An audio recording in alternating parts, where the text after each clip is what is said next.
हामी परिवर्तनको भ्रममा छौं, तर यथार्थमा परिवर्तन शून्य छ। कागजका नीति काफी हुँदैनन्। वास्तविक परिवर्तन तब सम्भव हुन्छ जब नीति समझदारीका साथ बनाइन्छ। हाम्रो देशको राजनीति एउटा पुरानो नाटकघर हो जहाँ पात्र बदलिन्छ तर संवाद उहिरहन्छ। मञ्चमा उभिएका अनुहार जनताको नाम जप्छन् तर हात आफ्नै खल्तीमा हराइरहेका हुन्छन्। यहाँ सत्ता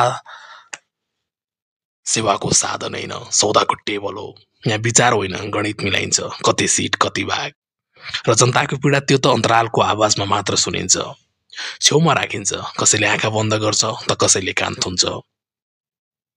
धर्म मञ्चमाथि चढेको छ, राजनीति नाटक खेल्दैछ र न्याय दर्शक दीर्घामा निधाइरहेको छ। माइकमा ठूला कुरा, पछाडिपट्टि फेरि सम्झौता। यहाँ सत्य बोल्ने घमण्डी पागल या त लुसिफर हुन्छ। यहाँ चुनाव कुनै चाडभन्दा कम मनाइँदैन, तर परिणाम पहिले लेखिएको हुन्छ। झण्डा फेरिन्छ, नारा फेरिन्छ, तर नेता बनाउँदाहरूको पेट उस्तै खाली रहन्छ।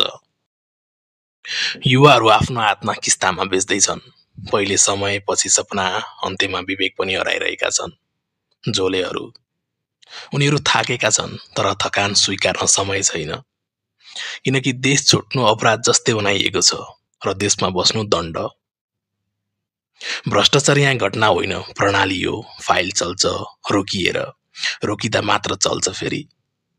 इमानदार कर्मचारी यहाँ सबैभन्दा असुरक्षित पद हो। कोही एकले रोक्ने प्रयास गर्छ तर प्रणालीले फेरि पकेटा फैलाउँछ।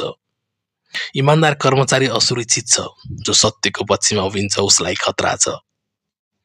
मिडिया आवाज होइन, व्यवस्थापन बनेको छ। जो बोल्नु पर्थ्यो उनीहरू मौन छन्, जो मौन बस्नु पर्थ्यो उनीहरू चिच्चाइरहेका छन्।